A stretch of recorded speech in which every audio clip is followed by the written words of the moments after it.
Kaptain Robbie Knievel, hailed by his own father as the greatest daredevil to ever live.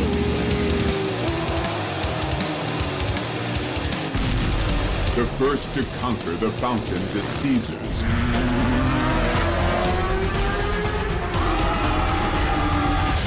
And the only man to ever jump the Grand Canyon.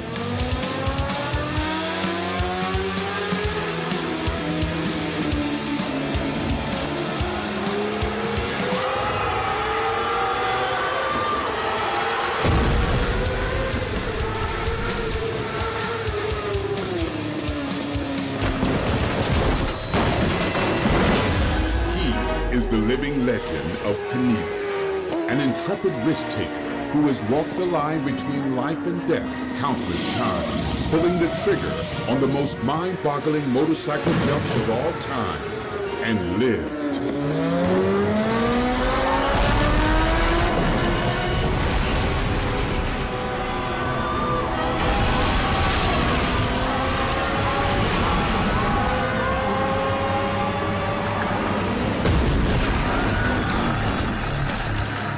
Unknown until now, Robbie Knievel is an intrepid seeker of the unknown, a man who has traveled the world and experienced the unbelievable, searches the globe in pursuit of the biggest thrill of them all, to unlock the mysteries that have eluded mankind for centuries. Join us as we explore the unknown, Knievel's quest, Bigfoot.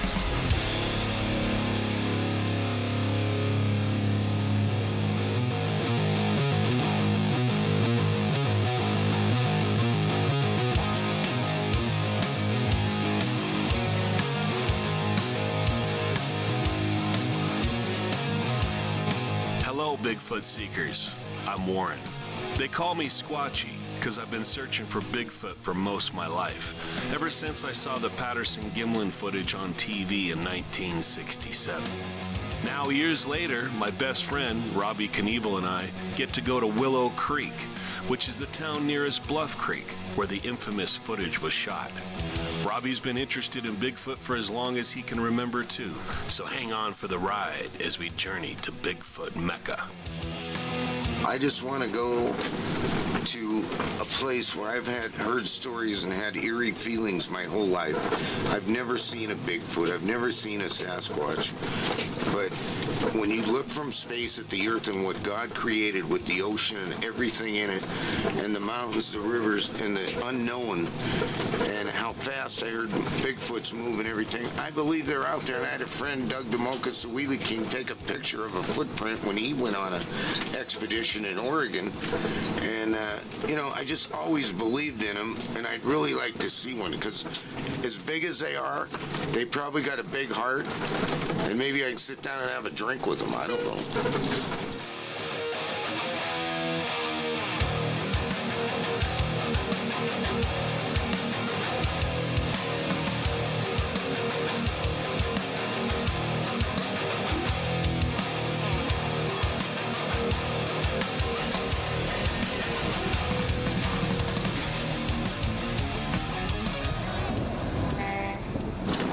Terry and the fine folks at the Willow Creek Museum have invited us, and it's the greatest Bigfoot museum ever, period.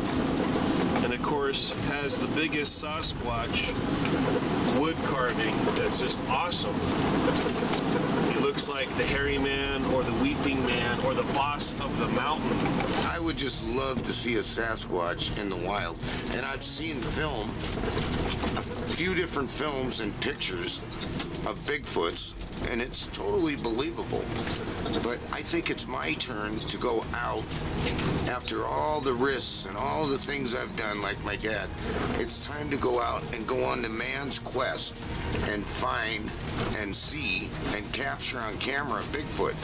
And if I ever died, I'd hope it'd be from a grizzly bear or a Bigfoot. I just want to go out. I grew up in the trees. I grew up everywhere. I just know they exist, and I just hope I get to see one.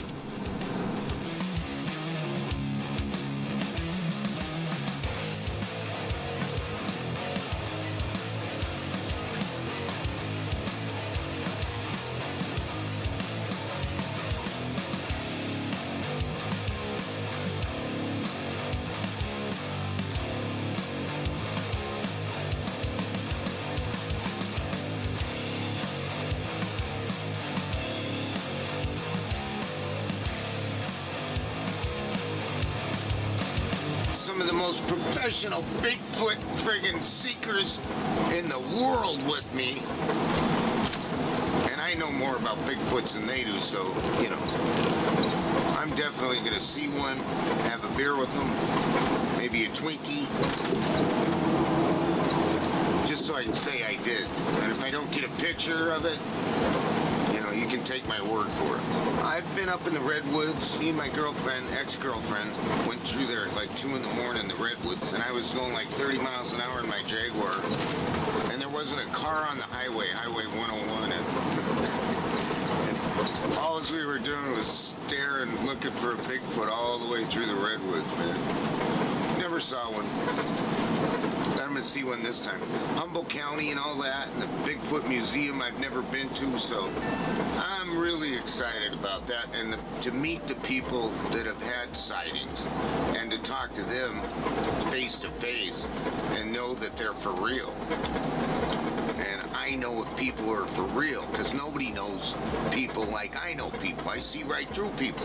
Look at all these artifacts. Oh my gosh. This is showing us miners' tools, guns, weapons of the era, and more that put it more into perspective with your early Sasquatch accounts, which quite frankly, you don't even need to hear about new encounters, because if you refer to Dr. Ivan T. Sanderson's book, The Abominable Snowman Legend Come to Life, as well as John Green's work, or any of the Four Horsemen, the most important guys from the very beginning of this who are part of the Tom Slick expedition, which include Grover Krantz, Rene DeHinden, John Green, and Michael Byrne. Those were the Four Horsemen of Bigfoot. And Mr. Tom Slick, who had previously done an expedition into the Himalayas, was fortunate enough with his activities to retrieve Yeti feces, which to this day maps out through its DNA as unknown primate. There is no registry of DNA for the Sasquatch creature from an ignorant race of science and academics, because it's before, and science and logic can never define the truly mysterious, the mystery of all creation, God's grace on earth.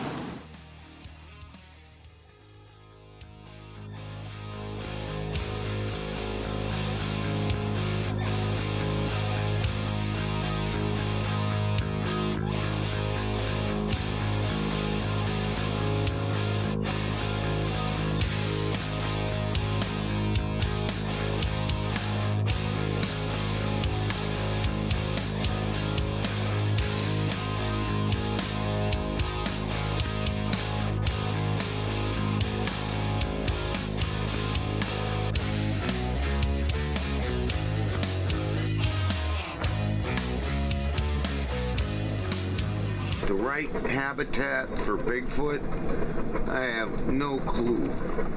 I've heard they've been sighted in a lot of places, but mostly the Northwest, up to Alaska, Canada, the thick trees.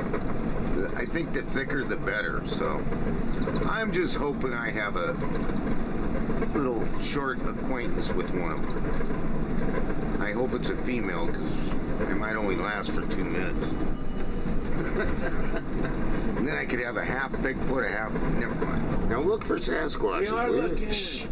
Look at, see this? This is where they go. This is where they would live. They would live up at the top of that because no human could do that. I just want to get the Bigfoot virus, and that would probably take, you know, some kind of shaking hands or something. Forget about coronavirus. I want the Bigfoot virus. Whoa! Now we're in a higher elevation, quasi-treacherous 2-lane road. Well maintained, I must say. But we see the high valleys and quasi-canyons that we've deduced that the Sasquatch may very well create its habitat or dwelling upon these peaks, because perhaps they know that humans cannot traverse them while they can with relative ease. due to their musculature and stamina.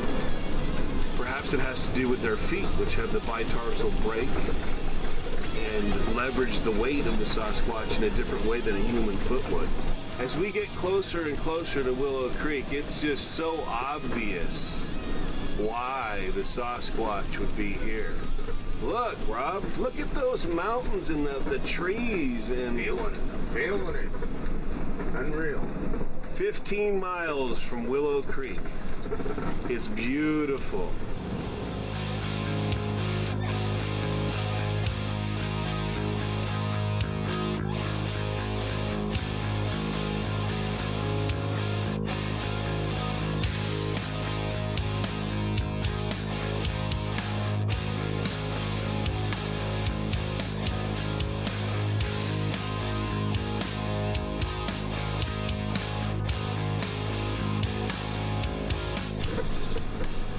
Bigfoot everything around here, man.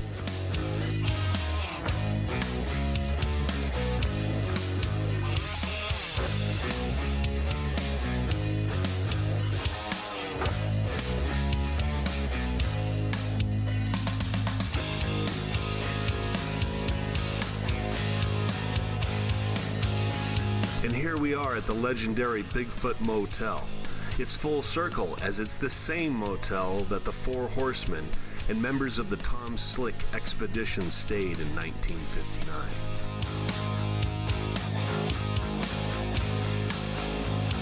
I gotta take a big foot piss.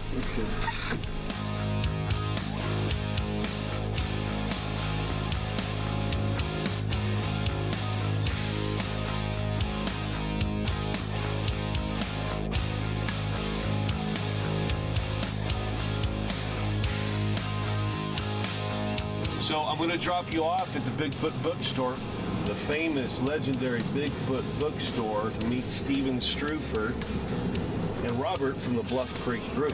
They're going to be our point men along with Rowdy on our expedition. We want you to meet both of them and hear about the area and, of course, the infamous Patterson-Gimlin film. I'm ready.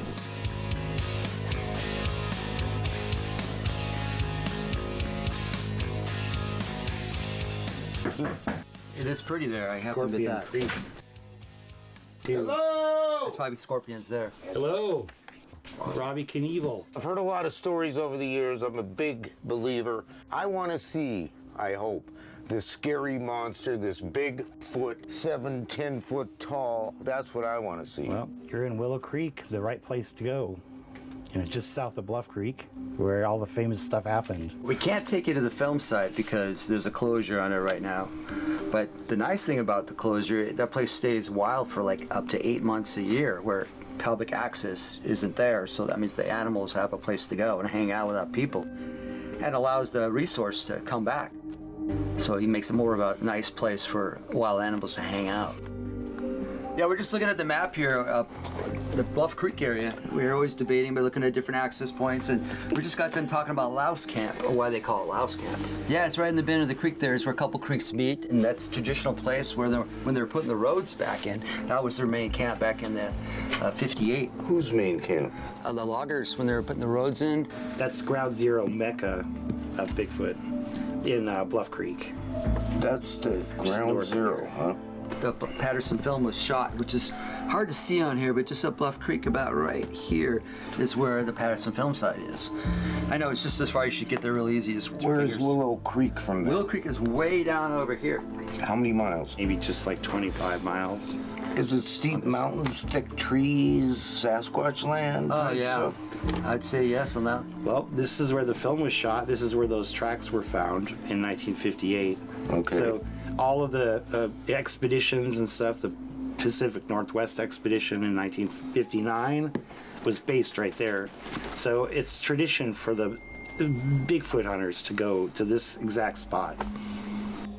And you're surrounded by mountains. This whole area is nothing but mountains. It's an old black and white shot It has Tom Slick in it. He was one of the original guys who was funding the Pacific. What's that? Pacific Northwest. Yeah, you can see that in the museum over there. That's where they were posing at the fire ring at this Not place like here. the Burning Man or nothing. No, definitely not like the Burning I don't Man. think the Forest Service would appreciate that. Okay. How far back you talking?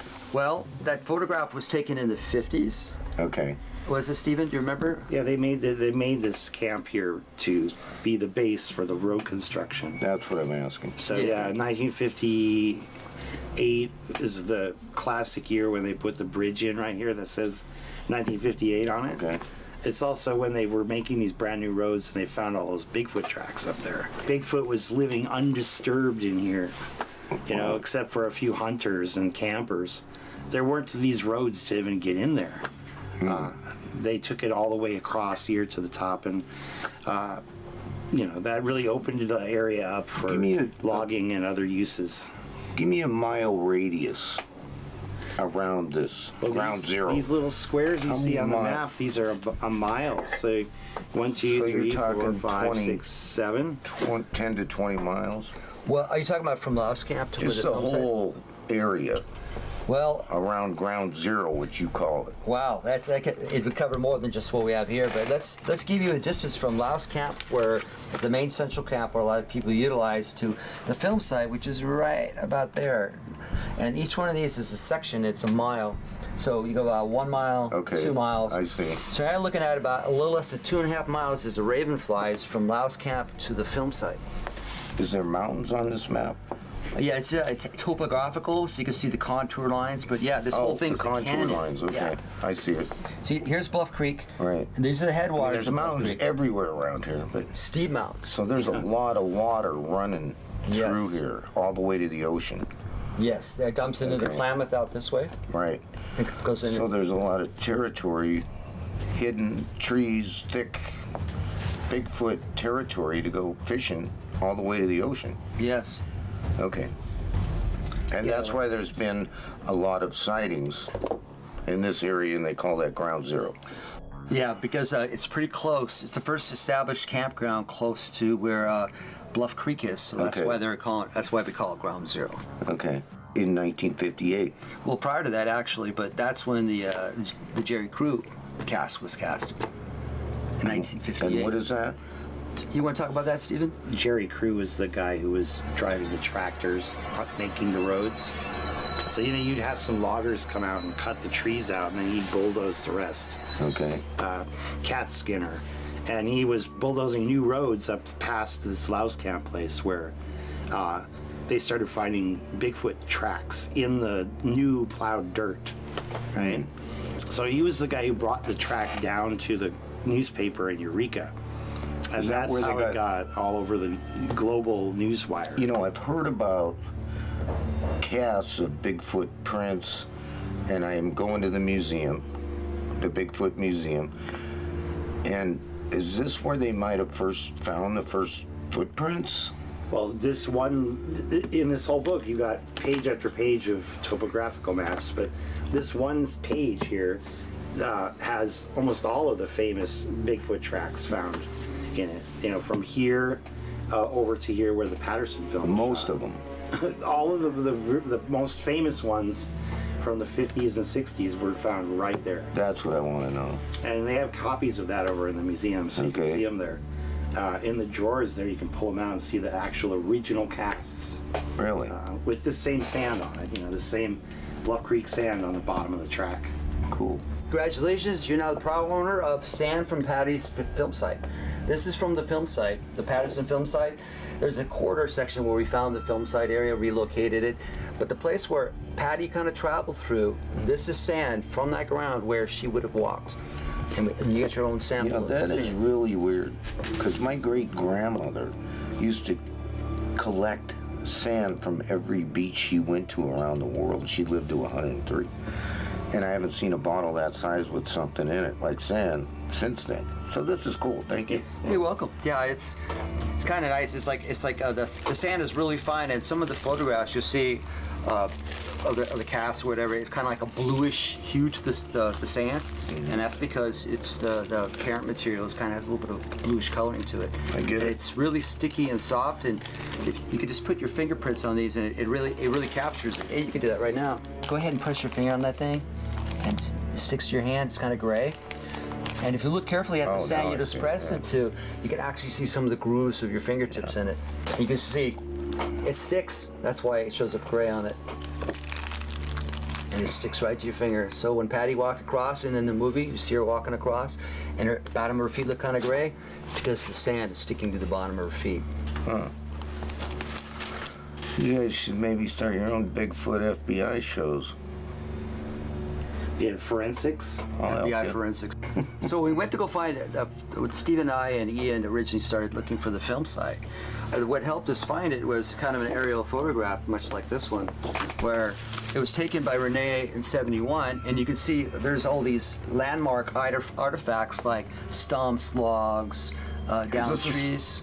Is this the same place they took the photograph of the Bigfoot walking out of the river This is the same location. in '67? And this was '70, '71? This is taken by Renee Hinden, who was investigating and doing follow-up, collecting evidence afterwards.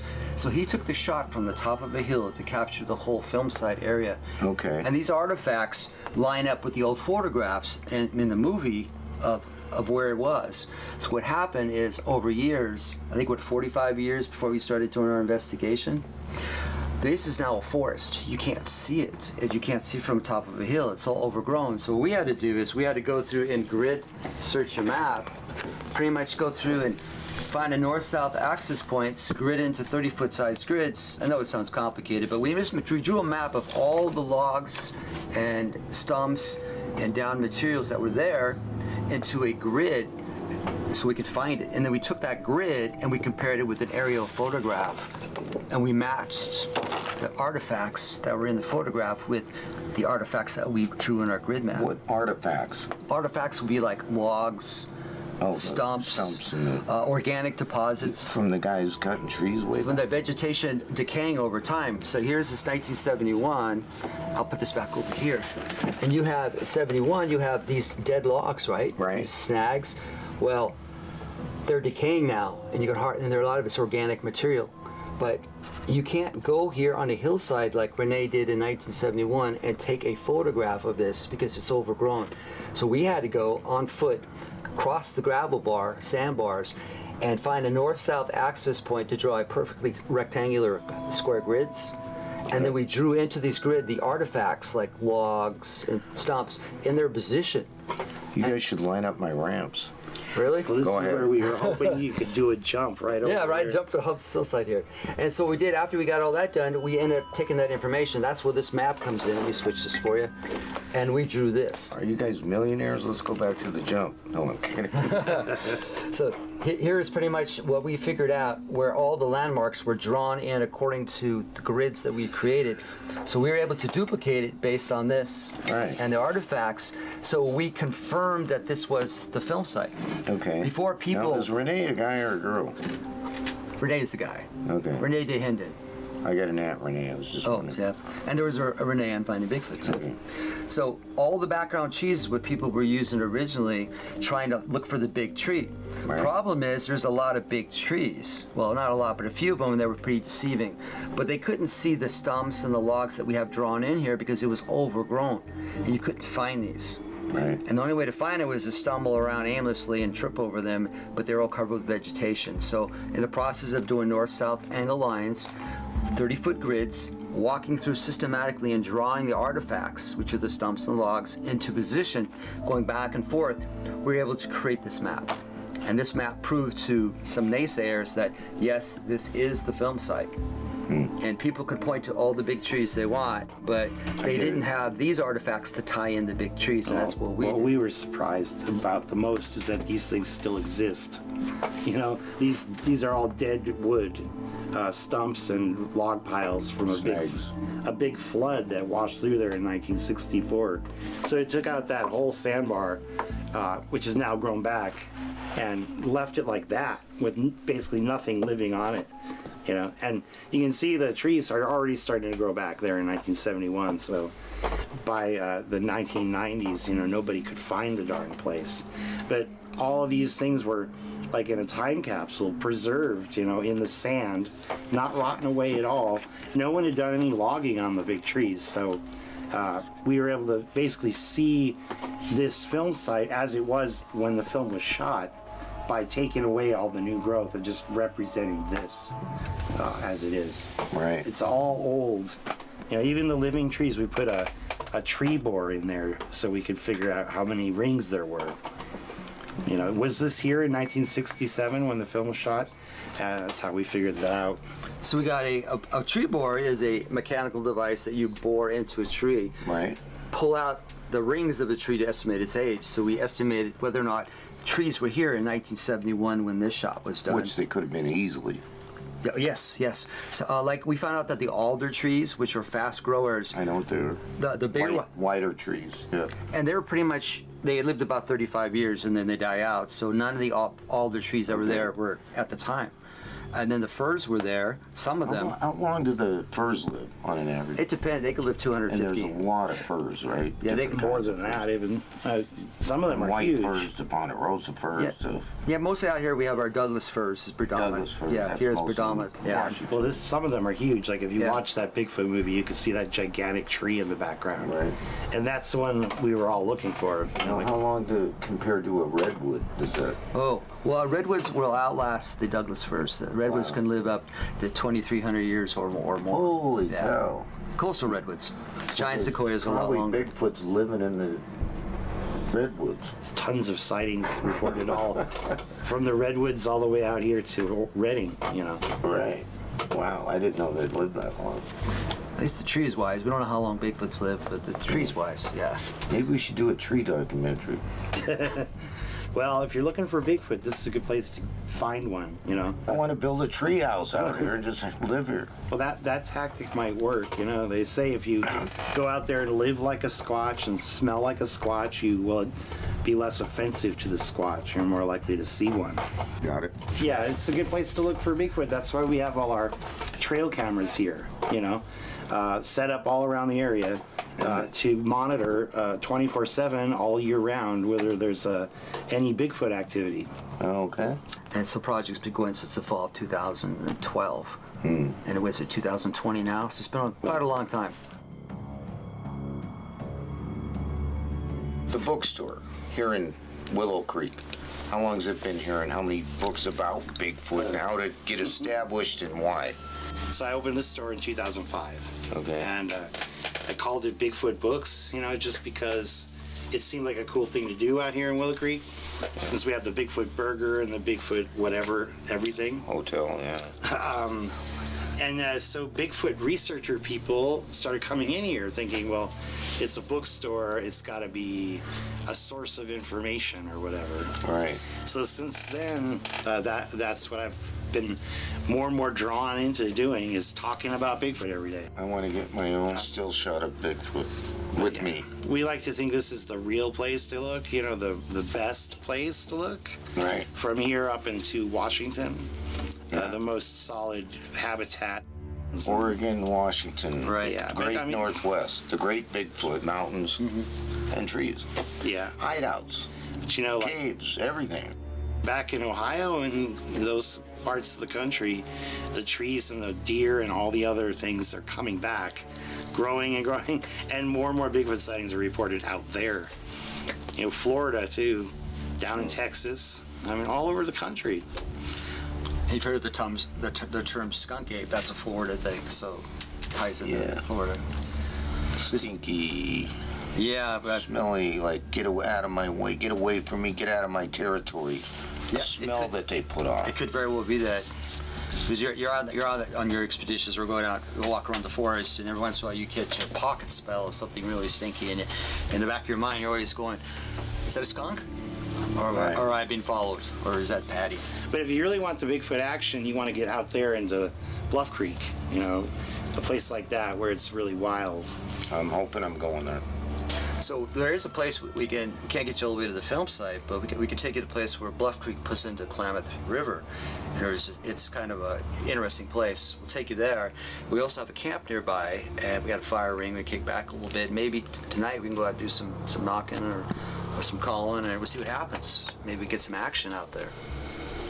That sounds a little bone chilling, but I'm ready. Let's go before it gets dark. Got you on that one. Man, let's go. I'm getting a chill. On the way to the infamous Bigfoot Museum, we get word from Steve, Rowdy, and Robert of the Bluff Creek group that they've got a retired parks employee who had an amazing face-to-face encounter with a Sasquatch close to where the Patterson-Gimlin footage was shot.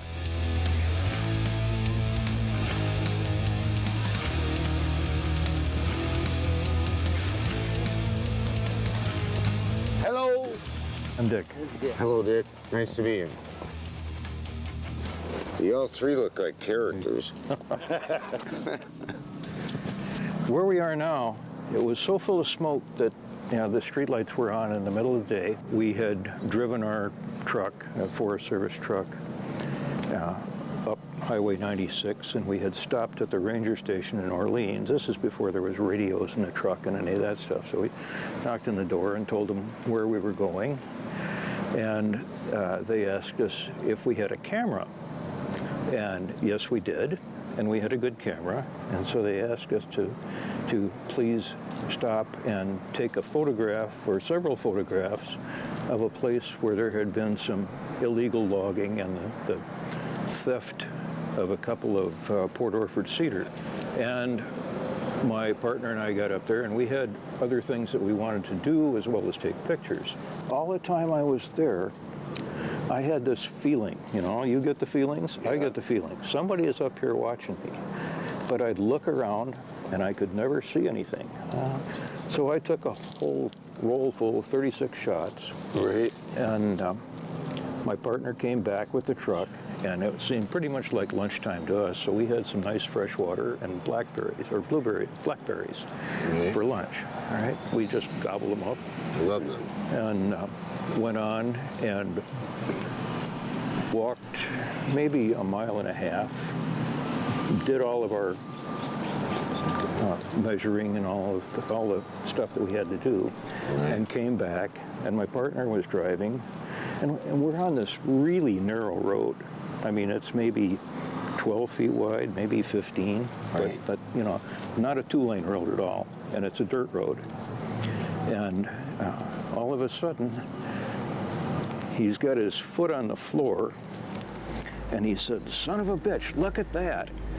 And, we're on this really narrow road, and he's got this truck up to about 25 miles an hour, which is pretty damn fast. And On that road. Yeah. And I said, "Where?" And he said, "Right straight ahead." And he's got the truck aimed right at this big stump where we ate lunch.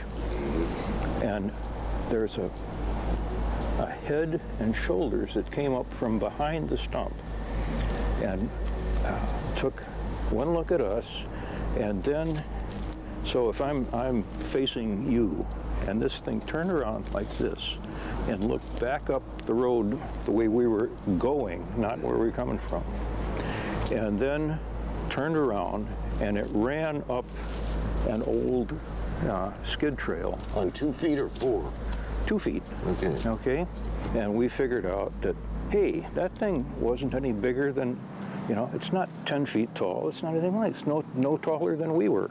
When we stood behind this stump again, our heads and shoulders were the same height as that guy's head and shoulders. Mm-hmm. So we think, it must be a small one. They got to grow in order to get to be 8 feet tall. And then we measured the distance that this thing ran, and we had a long tape, so it was 120 feet, and that's how far we could see it go into the woods. Did it run fast? Maybe 4 seconds, maybe 4.5 to cover 120 feet. You can check that out and compare it with what a I used to run that in track. No. Yeah, no, you can see how Yeah. that's what an NFL But it wasn't like he was lineman runs. afraid of you guys, but Oh, no. wanted to get away. What we thought was that this is a young one. When he turned around to look away from us, he was looking for a sign from his mother. Or he or she was looking for, we could not tell what sex this thing was. Right. And then it turned around and made it up the hill. Huh. Yeah, And so- you watched it go up the hill. Yeah. And we also had this tape. We were, at the closest, we were 60 feet from it. So we weren't 500 feet away. And, and it was a reddish brown color. Was his face all hairy, or was it bald face? Looked a lot like a chimpanzee to me. Yeah, that if I had to say, describe it. So it was all real quick. And, Oh yeah, yeah. Maybe 5-6 seconds total. Huh.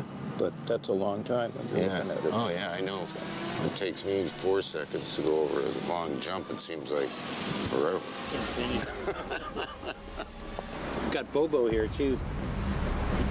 He's had what, 5, 4? He's had a few. Sightings? Yeah, actual sightings he's had himself. I've had the feelings, and I've never saw any. My mother still says she saw a UFO in the 70s, like plain as day. There's a quest for all men, dreams, whatever you got. Whether you got a dream or you want to know about something, some people don't care, but I care. Well, I'm really looking forward to just a few days here, and it was really nice talking to you guys. Pleasure, and I hope to see you again. Okay. Really. Nice to meet you. You too. Let's head over to the Bigfoot Museum, where Bobo and Steve are waiting to show us artifacts and evidence, further supporting the Bigfoot sightings in the area.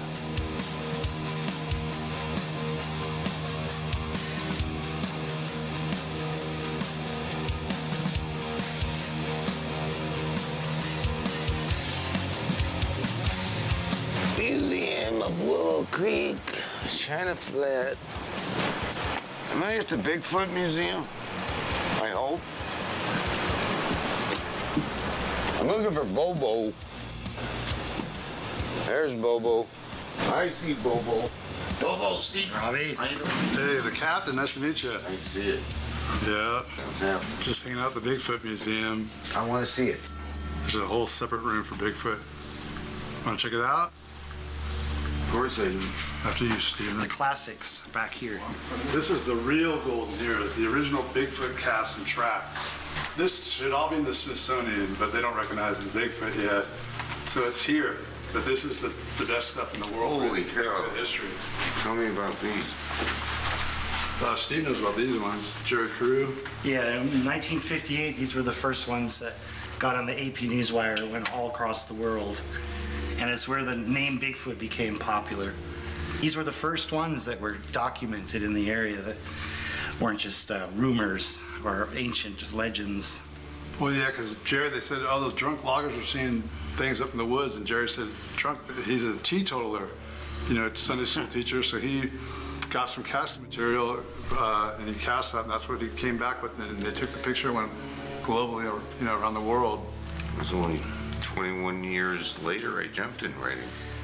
Yeah? Did you land it? Yes, I did. It was a short jump, though. 10 trucks. I was only 17. This is the area where those tracks were found up on this mountain here, and Bluff Creek down below, in the film site for the Patterson films, right in there. The Patterson films, tell me real quick what that is again. It was the first photographic evidence of a Sasquatch, and it's still the best piece of footage got to this day. It's just an amazing piece. Yeah, they got some stuff over here on it. Well, that's the Bigfoot from it, right behind you there. That. Oh, yeah, that's the one, yeah. That's it. Everybody knows that picture. Yeah. Is that a female or a male? Oh, that's a female. Look at the hooters. How do you know it's a female? Oh, Hooters. She does have hooters. Big time. Huh. No doubt. Obviously never wore a bra either. Wow.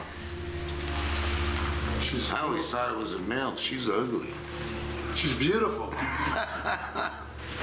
Those are casts from Patty, the subject in the film. Those are casts made.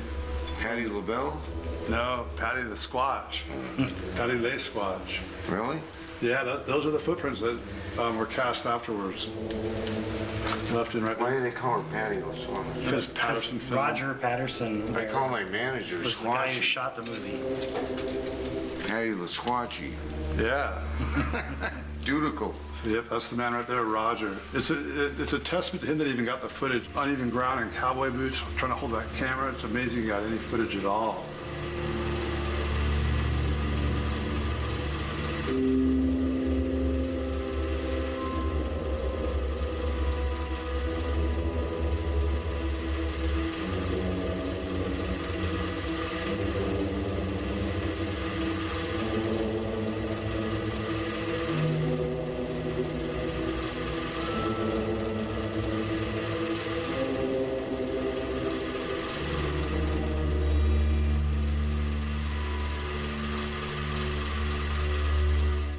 If he wasn't a total athlete in the gym, there would be no footage.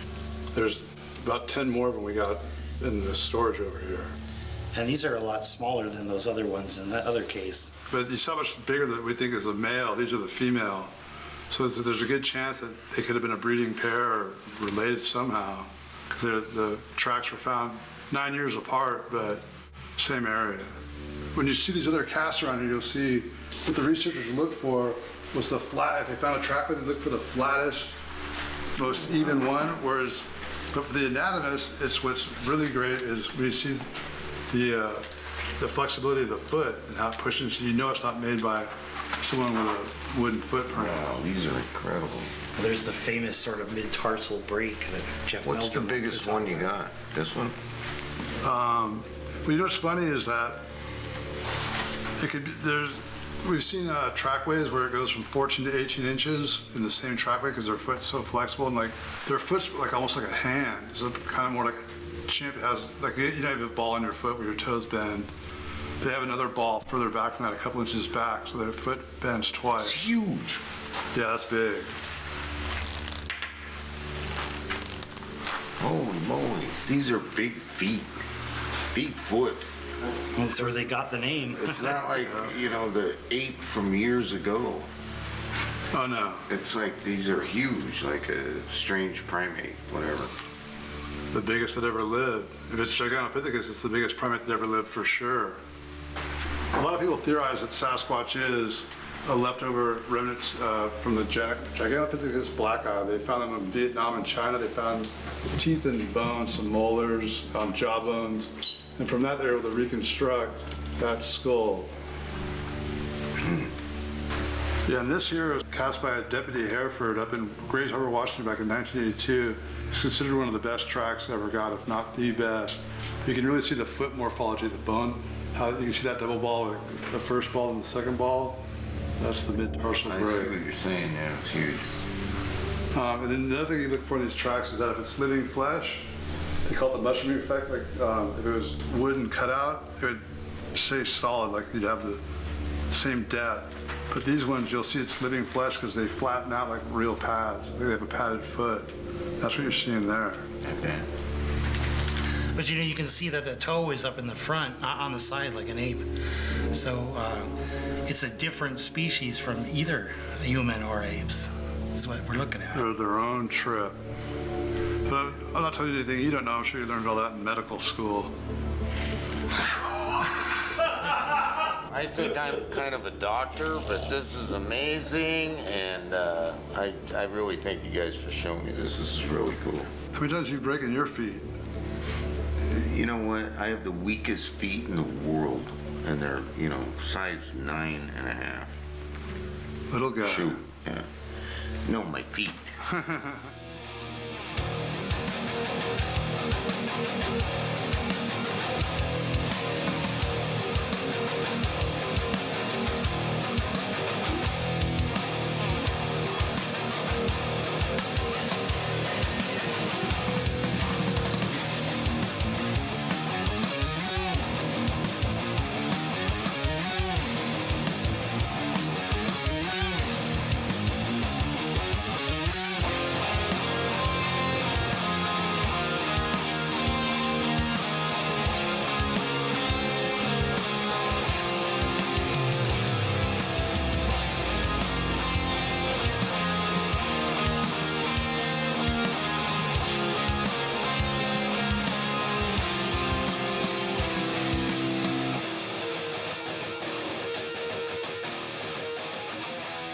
We're looking at here some hairs that were gathered in Hoopa Valley about 20-something years ago. I didn't know they found any hairs. Yeah, these are authenticated. Well, they're unknown primate. Because when you put them under an electron microscope, they all have like unique platelet structures. They send them off to the labs. They compare them to everything. Nothing else matches it. And all Sasquatch, whether it's white, black, brown, red, when you look at it, when you put it under the electron microscope, it all looks red. Really? The hollow shaft where their DNA is contained, like that's when they find human hair. They can get DNA off it sometimes, mitochondrial. This stuff is solid shafts. There's no mitochondrial DNA. These hairs are identifiable by the type of animal. They could be human, but if they don't have the traits of human hair, it's not bear hair, it's not dog hair, it's most likely not human hair. So what is it is the question. The woman saw the Bigfoot before it took off, and the cops came out. This was actually gathered by the local fire chief. They responded to a 911 call. And when was this? Yeah, this is about 20 years ago. So this could be from an alien. With hair. It's possible. I've never seen an alien with Do hair. aliens have hair?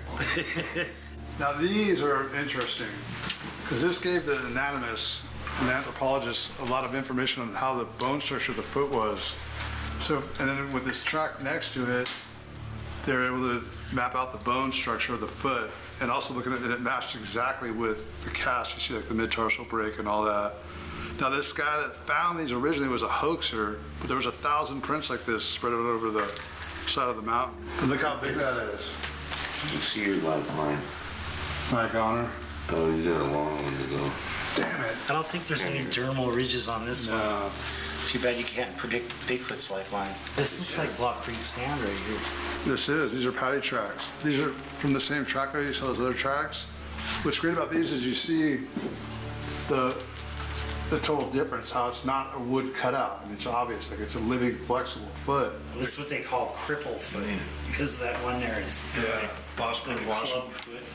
Yeah, late, it was a 68, How big the 69. feet are. 69, yeah. I mean, you're talking about legends that have made its way into movies so much farther down the line. Glad my daughters love me, because there's a legend of Knievel.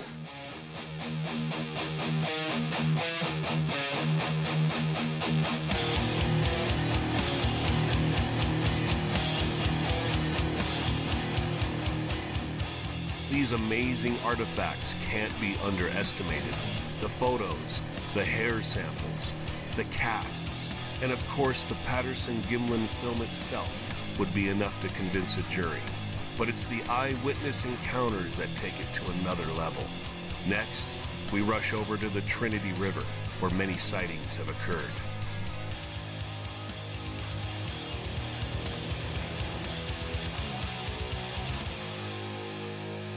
Who's this guy? I'm Rob. Travis, good to meet you, Rob. Nice to meet you. Yeah, you as well. Have you ever seen a Bigfoot? Yes, I have, in fact. You're kidding. I am not. It was in 2005. Kind of met everybody. We were going to camp out, this logging road in Southern Oregon.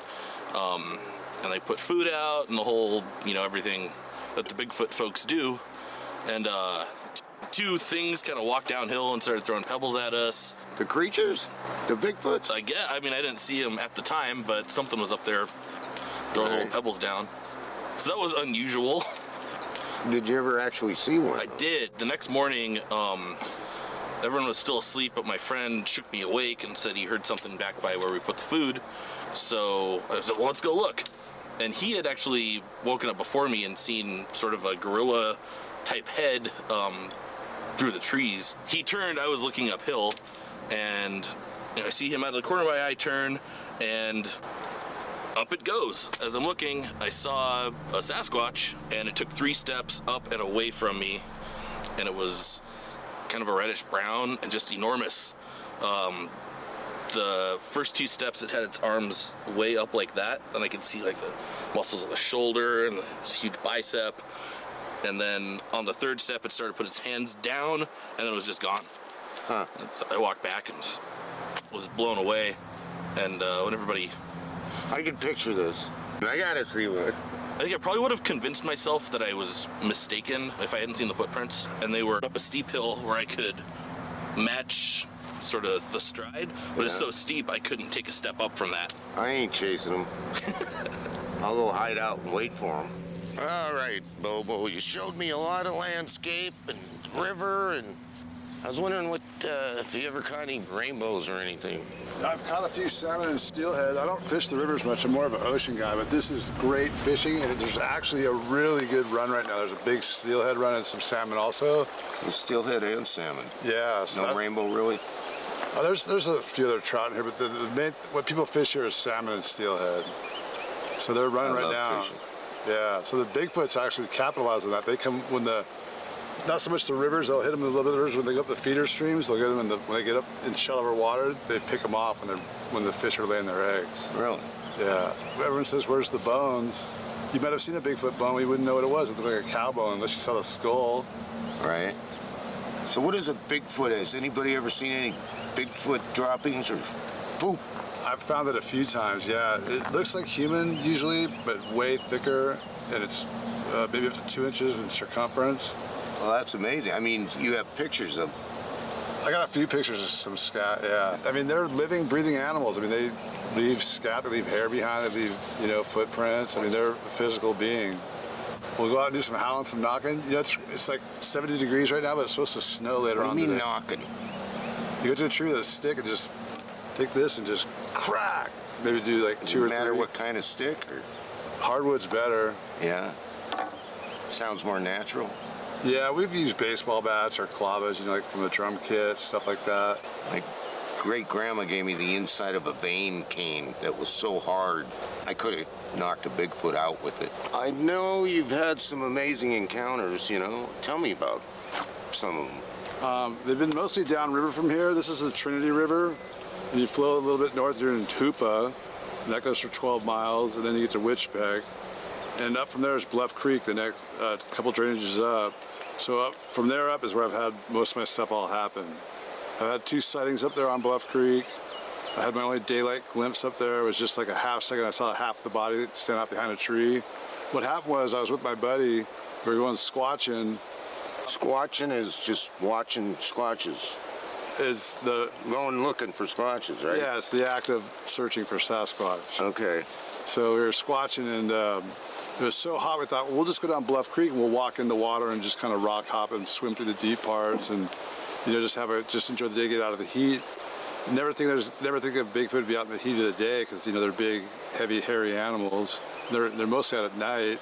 So I thought there's no way they're out in the daytime. We started getting knocks, tree knocks, and whistles, then rocks, like big rocks like this coming out over trees like that size, flying over the trees, coming out and landing in the creek behind us. Never too close to us, always 50 feet away, 30 feet away. I had was an audio recorder. I thought, well, at least I got the whistles and knocks, and maybe if it screams at us or something, I can record that. So I jammed back to camp, had my little dog Monkey with me, and she was sitting looking back where we came, and I was reaching down to get my recorder stuff underneath the seat. When I did that, I had long hair at the time, I kind of cascaded down, but I saw her alert, just tighten up and her ears go forward, and I just started to glance, and I just see this tall, skinny, black, lean out behind a tree, just the whole left half of the body, one eye straight down.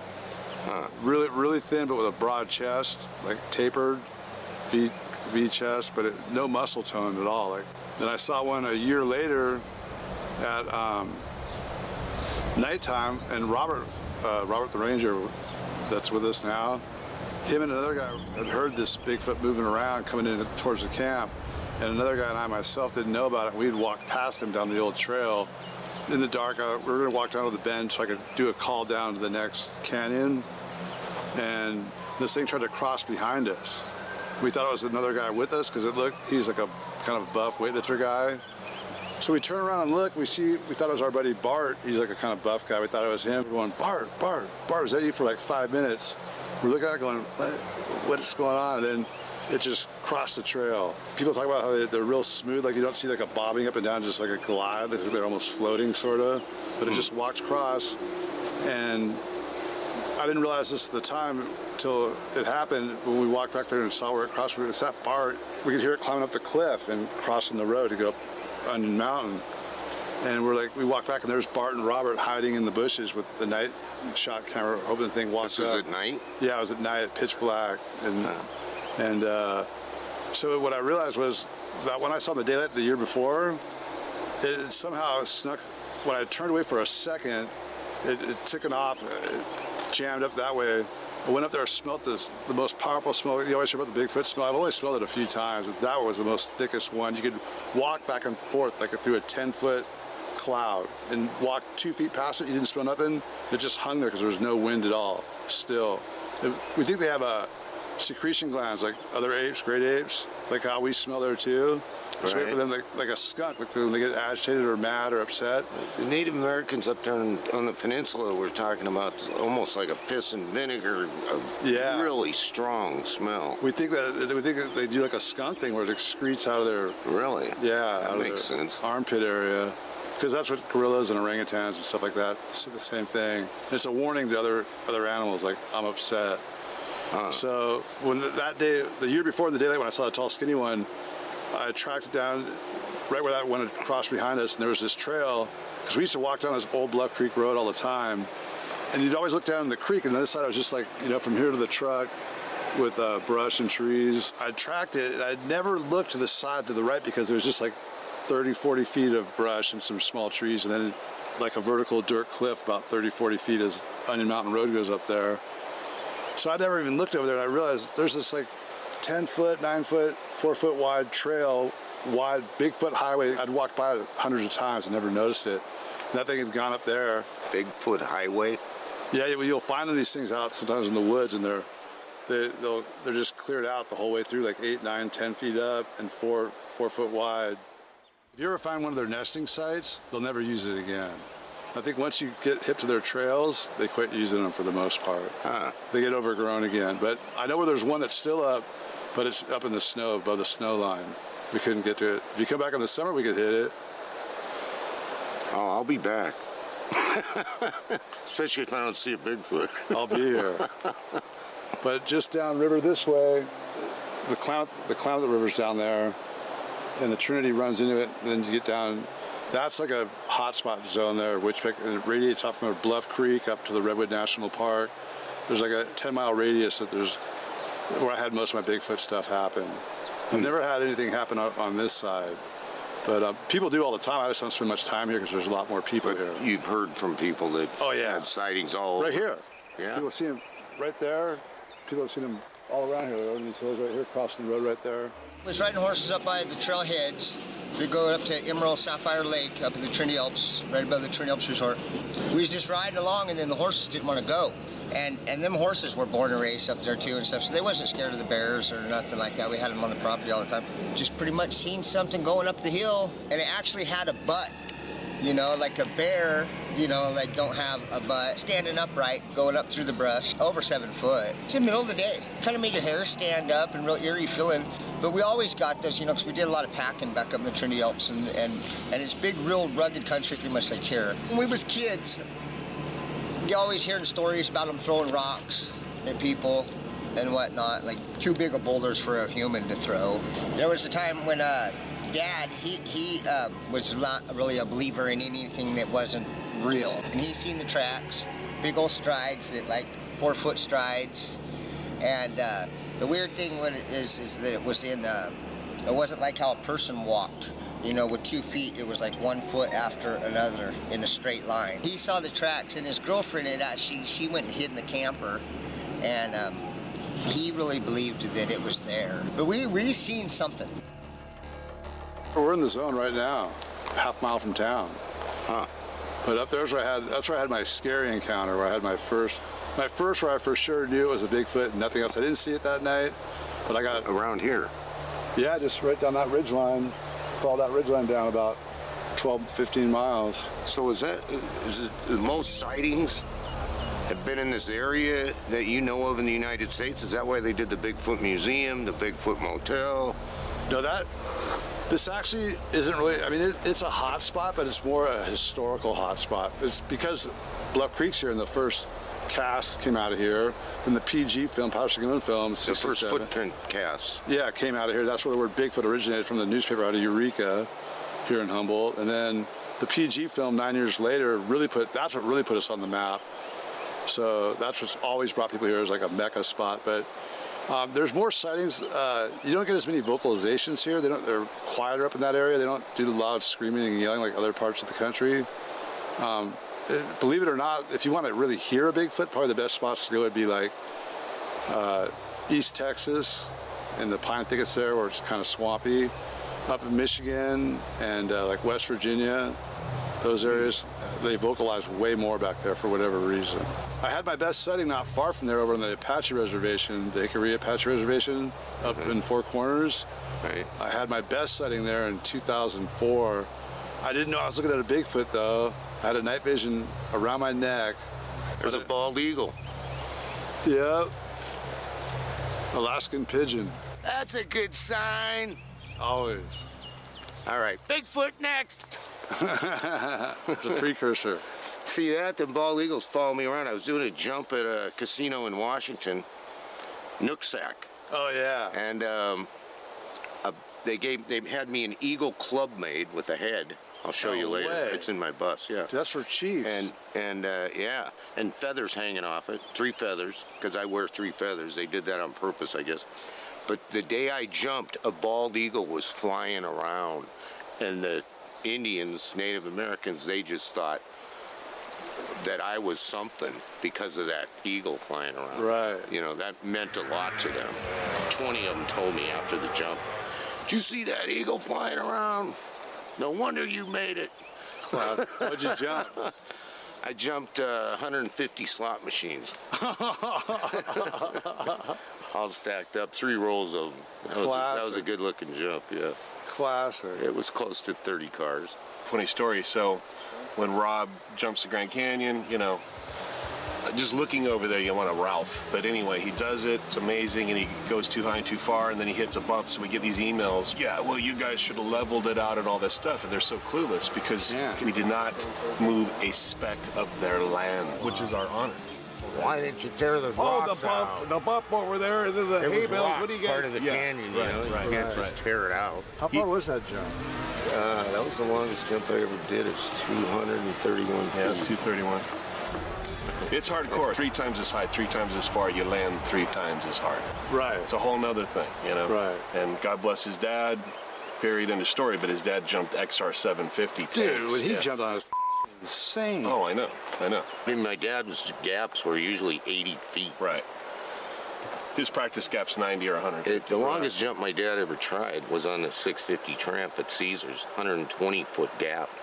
And when I jumped there, it was tighter takeoff, tighter landing, but I went 150. I remember I saw that. Up at the Olympic Peninsula, they've got spots like these big oxbows in the rivers with deep pools where they've seen groups of juvenile Bigfoots in daylight go out there, swim, corral the salmon, dive in and catch them. As soon as one grabbed one, they'd get out of the water and run away and like not share, just run up on the bank and eat it raw. They'd do it till there's only 2 or 3 of those Bigfoots left, and then the fish would get away so they wouldn't get one. But they normally get the salmon in steelhead when they go up into the feeder creeks, where it's a lot shallower. They can just walk out and get them in knee-deep water on the gravel bars. Right. On the river, when the salmon start coming up, they don't lay one on the bank. I mean, it doesn't happen. There's not always a Bigfoot there watching. I mean, there's a lot of places they're fishing, but they still to this day will put the first big salmon up on the bank as a gift and say, "This is for you." I still hear about, to this day, they'll get big rocks and splashing them, and if they don't do it then, if they still keep fishing and don't, because they won't push it past that, they're not going to come attack you. They'll make you think they're going to. They'll scare you real bad. And if you don't do what they want, which is give them the salmon, when you leave, they're going to pull your net out and pull every salmon out and leave your net, so you're not catching overnight. Really? Yeah. Yeah, I know about the gill netters and all that stuff, but out in the Puget Sound, the Straits.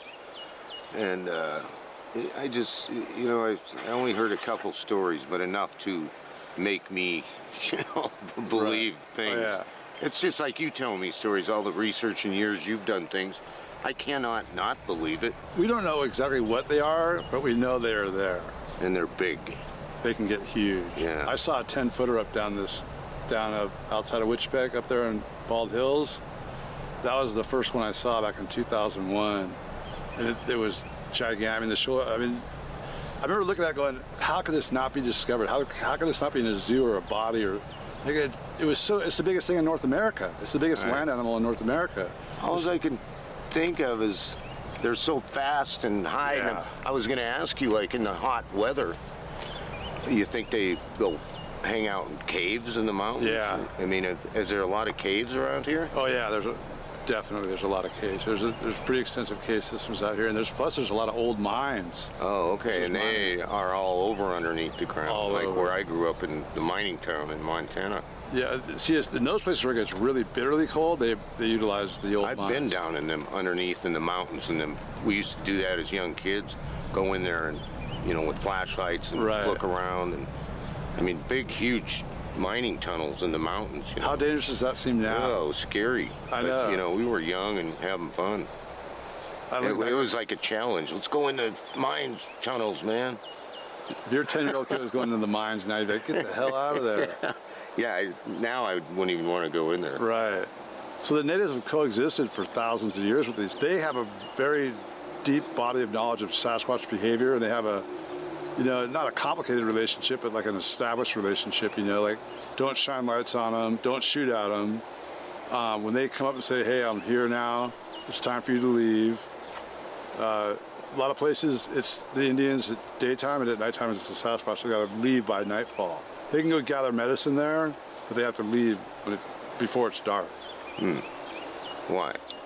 Because that's the Sasquatch, then it's their turn for them to come down and feed and hunt and gather medicine. Oh, okay. Huh. Bears not frequently, but have been known to come up, bite the net, and back up and drag the net up onto the bank if there's like enough room.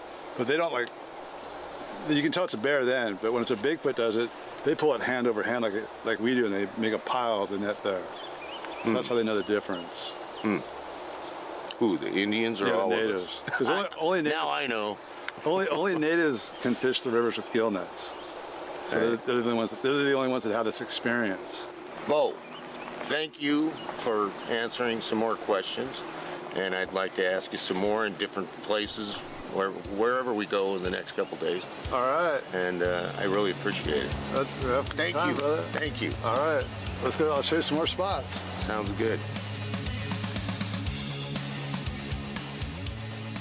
When you experience the vastness of this part of Northern California firsthand, it's easy to see how a bipedal hominid can not only survive in these woods, you get the idea that they could thrive here.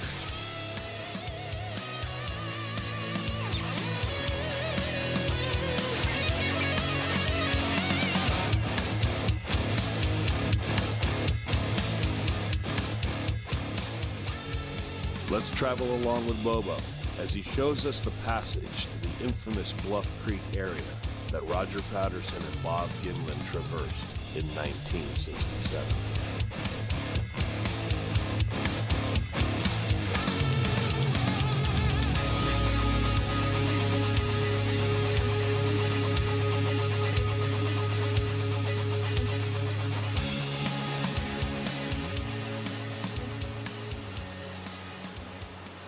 All right, Robbie, this is where the mighty majestic Bluff Creek flows into the mighty majestic Klamath River. This is it. I mean, that mountain. This is like Sasquatch land. It is. I know a guy that's seen a female that sat up there at night, would sit up there and look out. Ran into it up there multiple times. That's a good hideout. It totally is. And the river's so deep.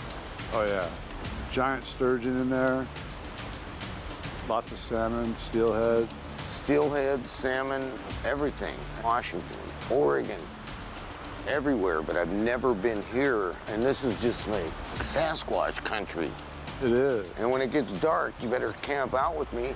I'm gonna. Dude, this is your... You wanna go camping? Let's do it.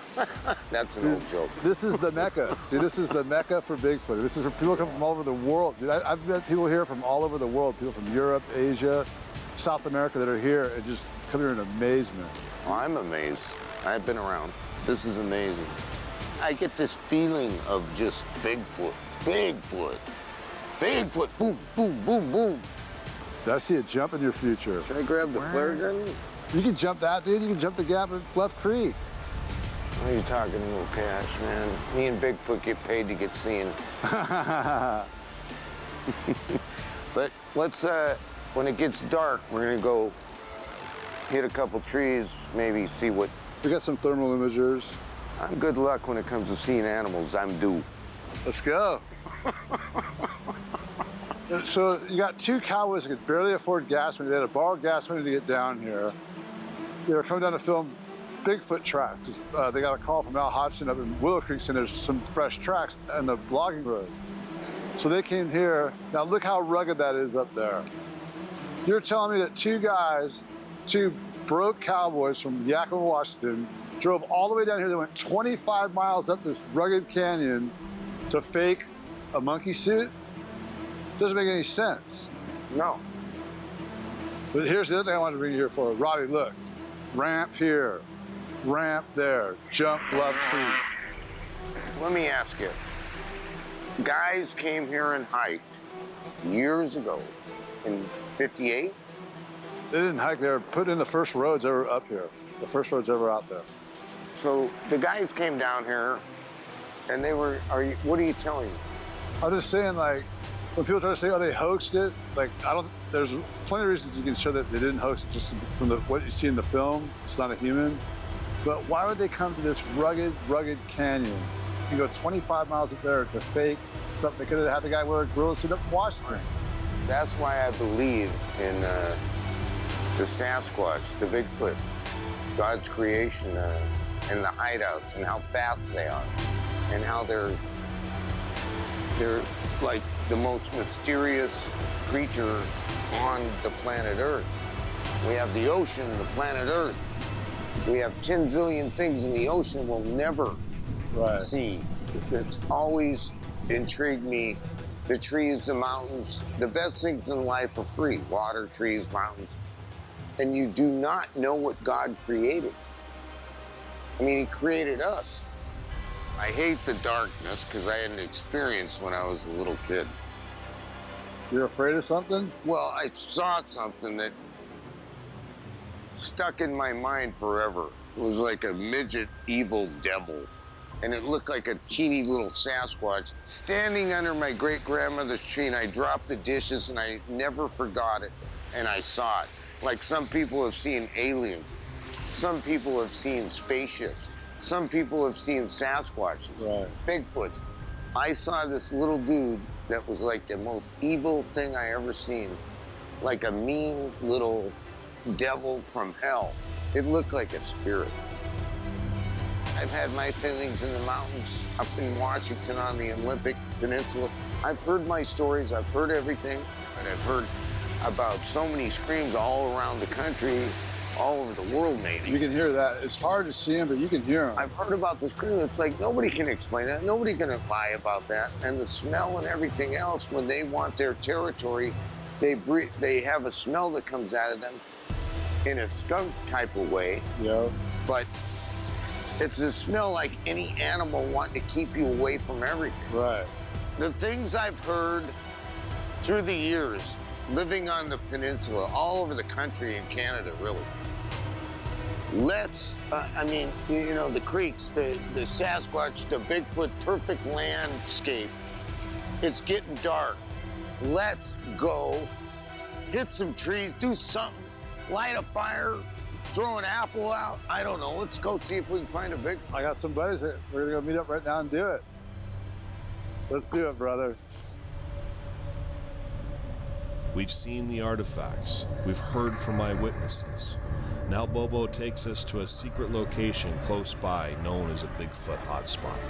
We'll be meeting up with Robert and Rowdy as they show us what it takes to have an encounter of our own. He can't say, I seek Sasquatch. We are looking for the hairy men. Where we're going 40 more miles north of Bigfoot Motel. The clouds are coming in. There's a storm coming in, we know, and it's really cloudy, stormy looking right now. We might get to go out and Bigfoot hunt. Where are these guys at? They're just up ahead. We're a half mile away. Okay. Are they good? Keep going straight. We still got a ways. Are you ready to do some squatching? I'm gonna go out and I'm gonna hoop so damn loud.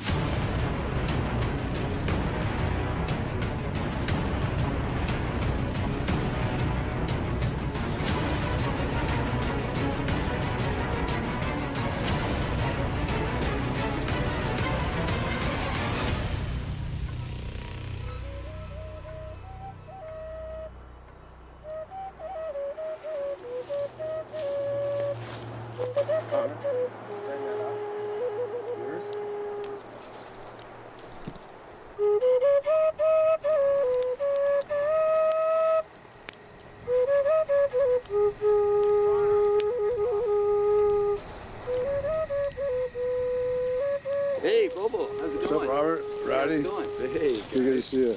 Robbie, how you All doing? right. Hey, Robbie, this is Rowdy. Hey. Rowdy, nice to meet you. I was just telling Robert about going and picking up some footage tonight from one of the Ridge Lakes. Any bears at least, or mountain lions? Yeah, it looks like there might be some bear on there. I kind of skimmed through it, but we'll check it out later too. And I'll show you some highlights from our Bluff Creek project, camera project. We got some cougars this year, just in total heat. They're just horny for each other and screaming the whole time, man. Was this the bar or the mountains? No, we got it at the Patterson-Gimlin site. So we had a sequence of each of the cameras stimulating. So the male had to be younger, right, since he was a cougar? No, he looked a lot bigger. He looked probably 20 pounds, 30 pounds heavier than I'm sure he was younger, 'cause she's a cougar. Yeah, right. Oh, let me just... I hope she, the cougar you get doesn't sound like that, man, because that would wake up the whole neighborhood. If you're doing it right, she does. So I heard you want to go out and do a little bit of squatching with us tonight. Squatching, watching. I've heard enough stories. I've believed everything because of my experiences. I've never seen a squatch. I want to see one. This will help. Tell me a story. I got a thermal imager right here. Ever seen one of these? Registers heat. Like you see those cop videos where they look through the helicopter. You can check it out. Just don't look right at the fire, but look at living. You can see what a living thing looks like. I could have used this in the 80s. Oh yeah. They're good all the time. Just glance, because you never know, they sneak up around camp. I might not put it down darkly. That's what we want. Bobo's lucky enough to have seen a Sasquatch. Robert and I are still waiting for our encounter one day. But honestly, the Patterson-Gimlin film, that's one of the things that we have in history that's actually on celluloid that could be an actual Bigfoot creature. And I think the importance of finding the site is to get all we can get out of the site, information-wise, the distances, where things walked, how things looked. You know, it's the Mecca of places to go if you're into being a squatcher. And we've helped to probably bring the site to light, so people that do want to go there can get there safely. And actually, if they go there with us, you get a pretty good preview of where Roger was, where Patty was when she was walking away. We have several different artifacts that are still there that were actually in the film. There's fir stumps that are all over the place that we can point out. The trees in the background are still there. But here we are 50 years later, 52 years later, and it's turned into a complete forest. So it doesn't look really like it used to. But as the trees are getting bigger, the limbs are coming down, we can actually see through the forest again. It's the best piece of evidence, and it's the most controversial piece of evidence. So being able to establish the location again and measure the objects there, we did a 3D scan of the place. This guy, Bill Munns. These guys, well, I helped a little bit, but they cleared out 2 acres. They did a 3D scan, so you got a pretty precise measurement. So the estimates of her size went from 7'4", 7'6", down to 6'4", 6'5", around there. Who's bigger than Shaquille O'Neal? And I want to see a Bigfoot that's as big as him or bigger. Here's the thing about the Patterson-Gimlin film. That's a female. And that's probably why she's not that big. The track, which we assume was probably a family member group, is the big first one from 1958, the Jerry Crew holding up. The very first one. They're in that same little drainage right there together. Did you say Jerry Cooney? Jerry Crew. Jerry Cooney, the boxer? Yeah. I love that guy. I do too, I know. I've had my feelings and my eerie feelings out in the middle of friggin' nowhere many times. Mostly Washington on the peninsula. Very scary. Yep. The Native American stories and all that, you know that. And the smell and the screams in Sasquatch, Bigfoot land of the land. What would you guys do? I mean, do you have any callings, certain noises, strategies? They know we're here. They might come in and check us out. And that might give us an opportunity to look at them on the floor or hear them or something like that. I want to know what people want to know about Bigfoots that you guys can convince me that they want to know. That's what I want to know. The best thing to convince you to have your own experience, the best thing to do that is we should do some calls, some loud calls, and see if we can call them in. This is the expert caller. Whoop, whoop, whoop, whoop. Adam 12, pick up Knievel again. Do you want to go out and do some calls? I want to.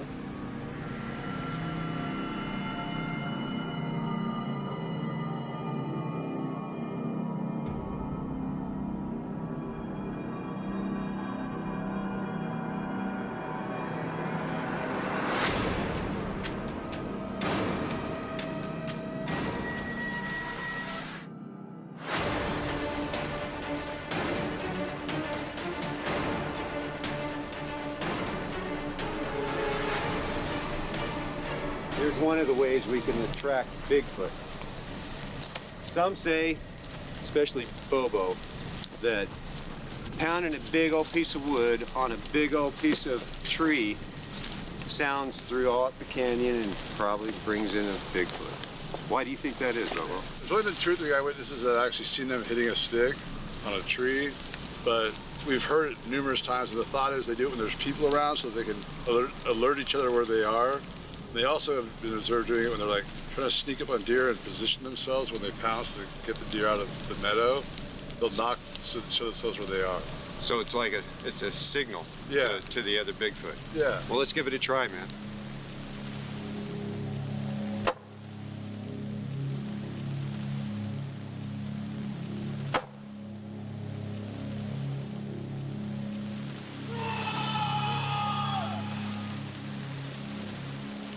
Okay, I hit the tree. Now teach me how to do some calls or something. All right. Out here in the middle of the night. Yours need a little work. I like the effort, but you gotta have a little more panache. I'll show you how to do it. This is what we call the Ohio Howl. It was recorded in 1995 back in Ohio. And it goes like...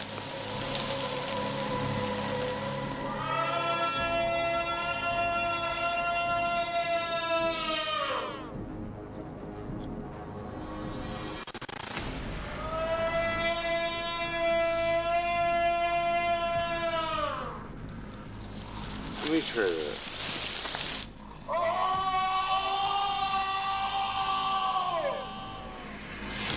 That's good. Make no mistake, this is dangerous territory. Let's talk to Rowdy about the Bluff Creek Project's excellent work videotaping wildlife in the area and the amazing footage that they've caught. So, Robbie, there's all these ways to call in a Sasquatch, but to be honest with you, this is the only way we're going to find a Sasquatch, is a daytime, good video image or a still image of a Sasquatch. That's why we have these cameras running 24 hours a day, 365 days a year, doing things that we can't do. We can't be in the woods all the time. So these game cameras are going to be the way that we're going to find Bigfoot. Here's a good example of a bear that somebody could mistake if they saw it at a glimpse. It could be a Bigfoot standing up. What we're doing is cataloging everything that's out in the wilderness in this area. And we've got a pretty extensive catalog so far. We don't have Bigfoot yet, but this is the way I think we're going to find one. These cameras have been there long enough, so if there is any concern that Bigfoot know and see a camera, these cameras have been there for 8 years, so they've become a part of the environment.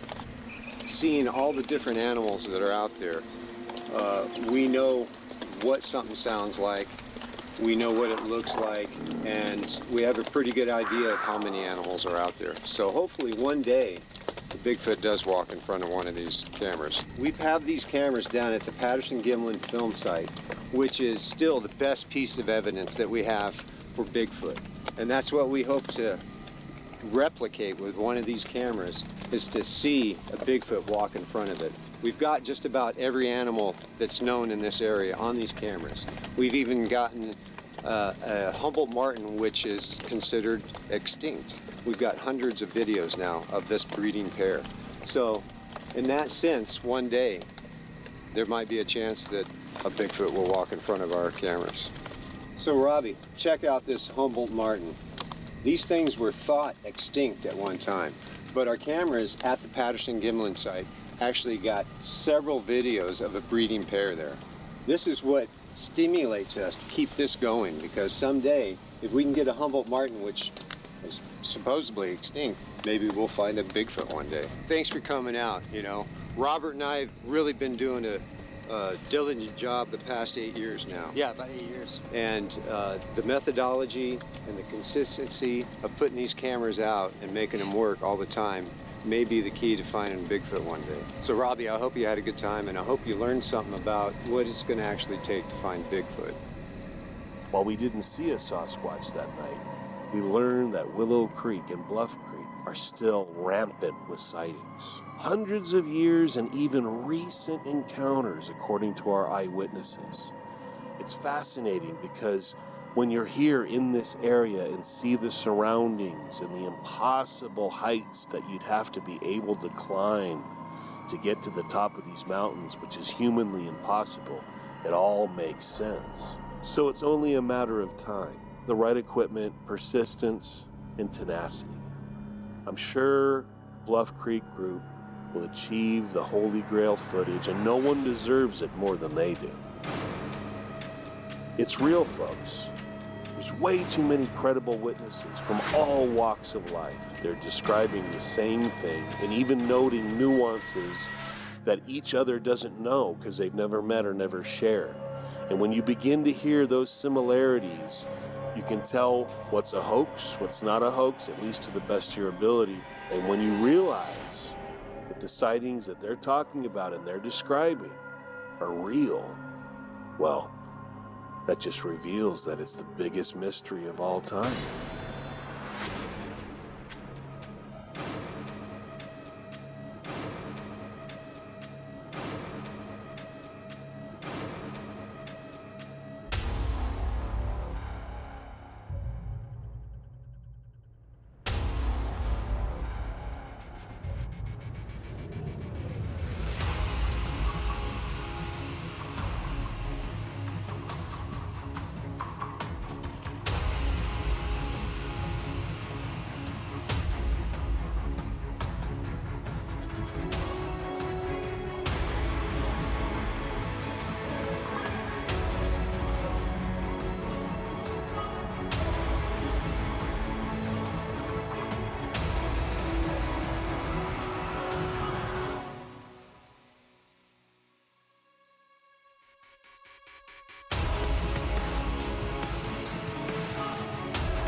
Robbie Knievel, American legend, travels the globe, searching for answers to unsolved mysteries and legends. There are lights in the sky around Mount Shasta.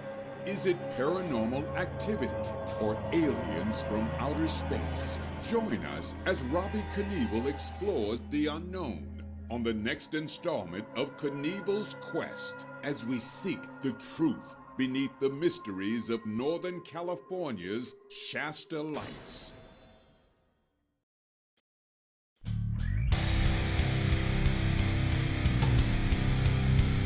And when it gets dark, you better camp out with me.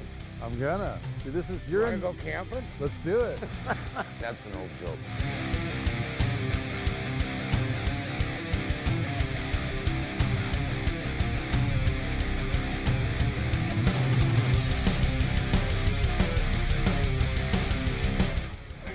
Bigfoot piss.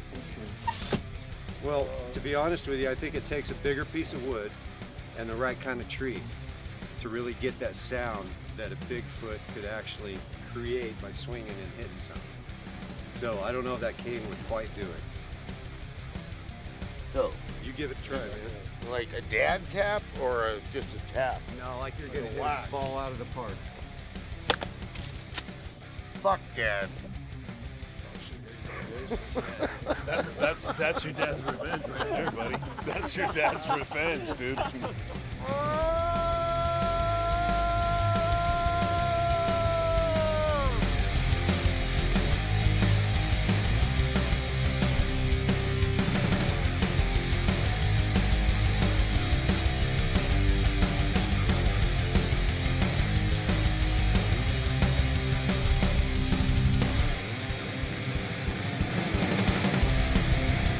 I just hope one walks up and slaps me in the face. Would you rather they slap you somewhere else? On the ass, whatever. Yeah.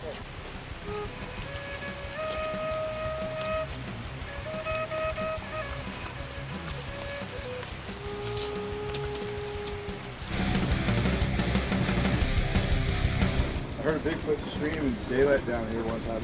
Most of the Bigfoot action happens down here for the most part. Descends north into the valley. They call the Bigfoot highway.